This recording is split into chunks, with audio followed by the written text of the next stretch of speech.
Assalamualaikum warahmatullahi wabarakatuh. Kami dari kelompok 14 yang beranggotakan saya, BS Rifki Petrianto Yunus, sebagai moderator dan pemateri pertama, dan juga Andi Asfati Alisa sebagai pemateri kedua, akan menjelaskan mengenai standar sarana dan prasarana SMK MA, seperti yang terdapat di slide pertama tadi. Baiklah, sebelum membahas standar sarana dan prasarana SMK MA, kami akan sedikit membahas mengenai 1. Pengertian sarana dan prasarana pendidikan secara umum, 2. Manfaat sarana dan prasarana pendidikan, lalu dilanjut dengan 3. Standar sarana dan prasarana SMK MA menurut Peraturan Menteri Pendidikan Nasional Nomor 40 Tahun 2008, dan yang terakhir 4. Beberapa hal yang perlu dikritisi di dalam daftar kebutuhan sarana dan prasarana SMK MA. 1. Pengertian sarana dan prasarana pendidikan. Di dalam bahasa Inggris, sarana dan prasarana itu disebut dengan facility, yang berarti fasilitas. Fasilitas pendidikan artinya adalah segala sesuatu, alat dan barang yang memfasilitasi atau memberikan kemudahan di dalam menyelenggarakan kegiatan pendidikan. Sarana pendidikan adalah semua fasilitas yang diperlukan di dalam proses belajar mengajar, baik yang bergerak maupun yang tidak bergerak, agar pencapaian tujuan pendidikan berjalan dengan lancar, teratur, efektif, dan efisien. Sedangkan prasarana pendidikan adalah segala fasilitas yang secara tidak langsung menunjang jalannya proses pendidikan, seperti halaman, kebun, atau taman sekolah, jalan menuju ke sekolah, tata tertib sekolah, dan sebagainya. 2. Manfaat sarana dan prasarana. Terdapat 4 manfaat yang dapat diperoleh dengan dilakukannya perencanaan sarana dan prasarana, yaitu 1.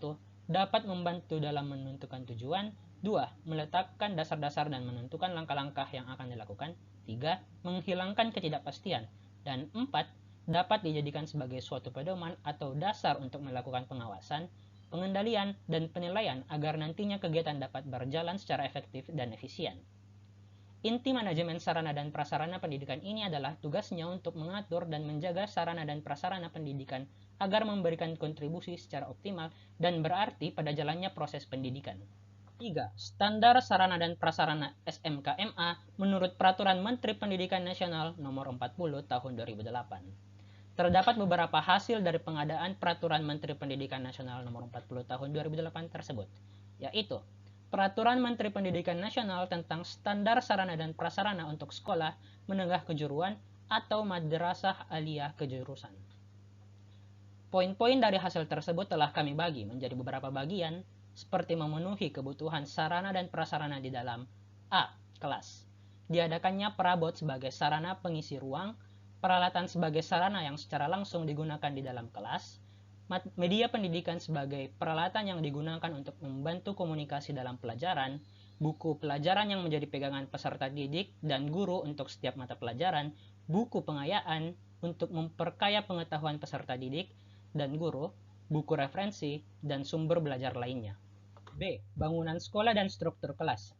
Diadakannya 1. Lahan bidang permukaan tanah yang di atasnya terdapat prasarana SMK MA meliputi bangunan, lahan praktik, lahan untuk prasarana penunjang, dan lahan pertamanan. 2. Infrastruktur sebagai prasarana penunjang untuk keamanan dan kenyamanan lingkungan sekolah. 3. Ruang kelas untuk pembelajaran teori dan praktik yang tidak memerlukan peralatan khusus. 4. Ruang praktik meliputi bengkel, studio, demplot, kandang, bangsal, dan ruang sejenis sebagai tempat pelaksanaan kegiatan praktik, perawatan, dan perbaikan peralatan. 5. Lahan praktik atau sebidang lahan untuk melaksanakan kegiatan praktik. 6. Bangunan praktik sebagai bangunan bukan gedung untuk mendukung pelaksanaan praktik di lahan. Dan yang terakhir, area kerja sebagai tempat pelaksanaan kegiatan pendidikan dan pelatihan dalam ruang yang hanya dibatasi dengan garis lantai. Baiklah, saya rasa cukup dari materi yang saya bawakan. Selanjutnya akan dijelaskan oleh Andi Asfati Alisa. Kepada Saudari Lisa, saya persilahkan. Assalamualaikum warahmatullahi wabarakatuh. Sebelumnya, terima kasih atas kesempatan yang telah diberikan kepada saya. Saya atas nama Andi Asfati Alisa akan melanjutkan materi dari Standar Sarana dan Prasarana SMK atau MA menurut Peraturan Menteri Pendidikan Nasional Tahun 2008 Nomor 40. Bagian C, struktur ruangan atau kelas. Lahan bidang permukaan tanah yang di atasnya terdapat prasarana SMK atau MA meliputi bangunan, lahan praktik, lahan untuk prasarana penunjang, dan lahan pertamanan. Infrastruktur sebagai prasarana penunjang untuk keamanan dan kenyamanan lingkungan sekolah. Ruangan kelas untuk pembelajaran teori dan praktik yang tidak memerlukan peralatan khusus. Ruang praktik meliputi bengkel, studio, kandang, bangsal, dan ruangan sejenisnya sebagai tempat pelaksanaan kegiatan praktik, perawatan, dan perbaikan peralatan. Lahan praktik atau sebidang lahan untuk melaksanakan kegiatan praktik. Bangunan praktik sebagai bangunan bentuk gedung untuk melakukan atau melaksanakan praktik di lahan. Area kerja adalah tempat melaksanakan kegiatan pendidikan dan pelatihan dalam ruangan yang hanya dibatasi dengan garis lantai. Ruangan yang lainnya berupa ruangan laboratorium, ruangan perpustakaan, ruang guru, ruang tata usaha, ruang konseling, ruang UKS, dan ruang organisasi kesiswaan. Selanjutnya bagian D yaitu fasilitas, seperti diadakannya WC untuk membuang air besar atau kecil, gudang untuk menyimpan peralatan pembelajaran di luar kelas, dan berfungsi atau tidak berfungsi dan diarsipkan. Tempat berolahraga yang dilengkapi dengan sarana untuk melakukan pendidikan jasmani dan olahraga. Tempat bermain untuk peserta didik yang melakukan kegiatan bebas termasuk kegiatan kesenian. Tempat beribadah, melakukan ibadah yang diwajibkan oleh agama masing-masing pada waktu sekolah.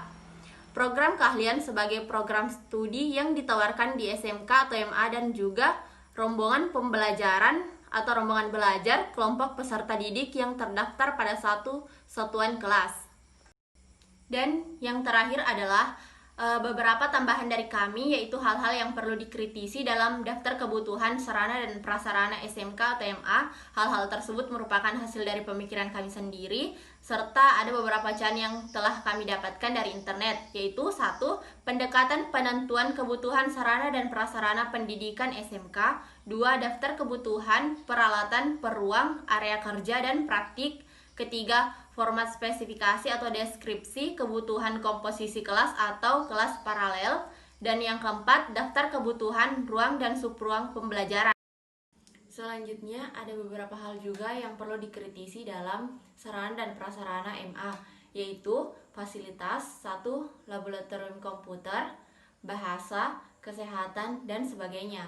Ada juga ruang seni, ruang audio, dan bangunan, seperti ruang makan dan asrama. Pemisah ruang antara masing-masing ruangan fasilitas, penataan dan penandaan bangunan yang ada baiknya lebih diperhatikan pembagian antara murid laki-laki dan murid perempuan. Sekian dari saya, selanjutnya saya kembalikan kepada Saudara Rifki. Baiklah, sekian dari kelompok kami. Lebih dan kurangnya mohon dimaafkan. Semoga teman-teman sekalian dapat mengerti dengan materi yang telah kami bawakan. Wassalamualaikum warahmatullahi wabarakatuh.